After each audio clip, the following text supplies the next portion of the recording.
And who has a better story than Bran the Broken? The boy who...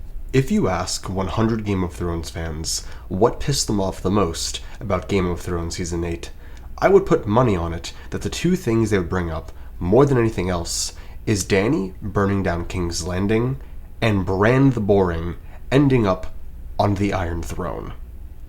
And while I absolutely agree that the way in which Bran's story progresses in the show is ludicrous, considering he disappeared for an entire season, did nothing in regards to the battle with the others, and literally had the personality of a wet blank sheet of paper for the two final seasons. But with all that being said, I genuinely do believe that assuming we get the Winds of Winter and A Dream of Spring, Bran Stark will end up seated on the Iron Throne or something adjacent to it at the end of the story. And before you all rush to the comments to debate me and tell me that I'm stupid, please just give me a few minutes to explain myself. Now, the first thing that I want to go over is the most clear-cut, but also the most boring. There are many different people who claim that George R. R. Martin has outright said that one of the only things from Game of Thrones Season 8 that is accurate to the ending that he wants to have in the books is Bran being king.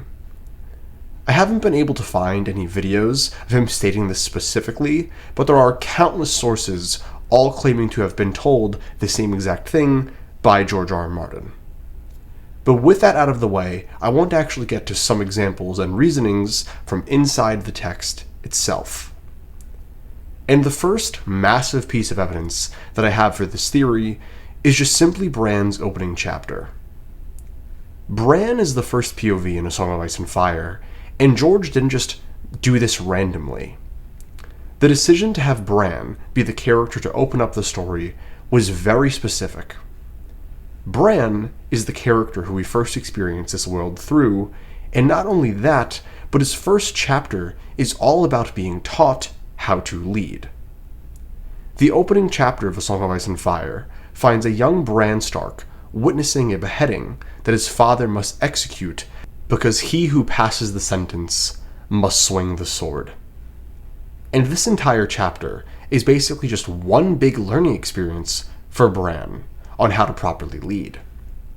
And because of this, I believe that the final chapter of A Song of Ice and Fire will be Bran Stark thinking back to this moment when he was a child and using it as a learning experience for the type of leader that he wants to be in this new world. Another point of evidence that I want to bring up is the way that Bran Stark is able to view things through a more objective lens, and thus be a much more well-rounded thinker and leader when it comes to complex events and decision-making. In Bran's final chapter in A Dance with Dragons, we get this long, extended vision of Bran looking back through time through the weirwood tree in Winterfell. In this vision, he sees many crucial events that happened in front of it throughout history. And assuming that Bran's skills as a warg will increase as his time with Bloodraven increases, it makes perfect sense that Bran will be able to see hundreds, if not thousands of years in the past from all over Westeros. And because of this, he would have a keen eye on not only everything that happened in the main story, but also things that happened in Fire and Blood, and even before then. And this all-encompassing view of the world would remove a lot of the bias in his decision-making, which would cause him to be a much more objective and fair ruler, something that no other ruler has had previously.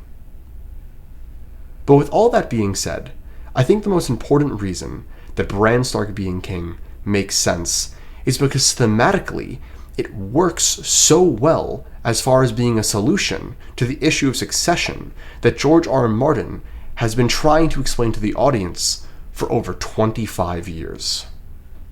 Now, I already know some of you are probably rolling your eyes at this part, like, really, you're bringing up this argument? And yes, I am. Because when you actually start digging into the history of Westeros, and real-world monarchies as well, it becomes painfully clear that the second you mix hereditary rule with unchecked power, you get fire and blood. Every single time. Let's start with Westeros. The Targaryens are the easiest example. Aegon the Conqueror was apparently this military genius who united the realm. But the second his kids took over, things started falling apart.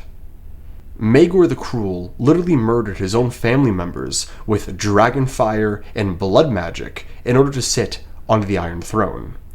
And Aegon usurping Rhaenyra sparked a civil war that nearly destroyed the entire dynasty. And all of that came from inheritance. People thinking they deserved to rule just because of who their parents were. And even in the main series, you see it. Joffrey himself is the walking embodiment of why bloodlines and blood purity can be dangerous.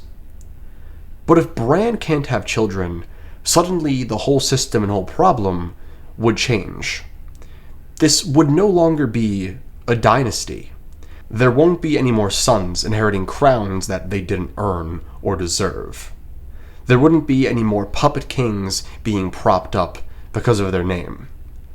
Every new ruler after Bran would have to be chosen based on merit, wisdom, and experience.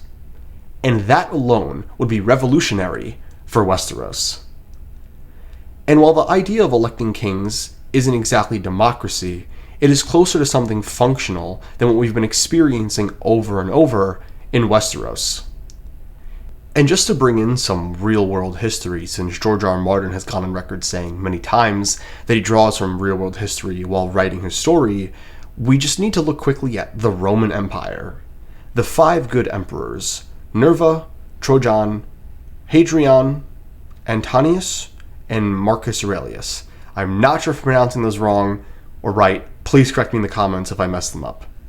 None of these people were related by blood. Each one chose the next based on ability. That era is literally considered the Roman Empire's golden age. But the second Marcus Aurelius passed the throne to his actual son by blood, Commodus, everything went to hell. So yeah, even though it's a little cliche, Bran not being able to have children, while not sounding super fancy, makes a lot of sense in terms of importance, considering the way that George R. R. Martin has built the story and how he builds his criticism of certain politics that are in A Song of Ice and Fire. So to end off my video here, even though some of you may not like it, specifically because of the way the TV show handled it, if we ever do receive A Dream of Spring, I would be genuinely shocked if Bran Stark is not the head leader of Westeros by the end of the book. But with all that being said, please let me know in the comment section down below what you thought of this video and what you think of the theory. Also, please let me know what other kinds of videos you want to see. I want to start making a lot more Song of Ice and Fire content because that is my passion right now, but I need ideas. I need to know what you all want to see. So let me know, and I'll catch you in the next one. Peace.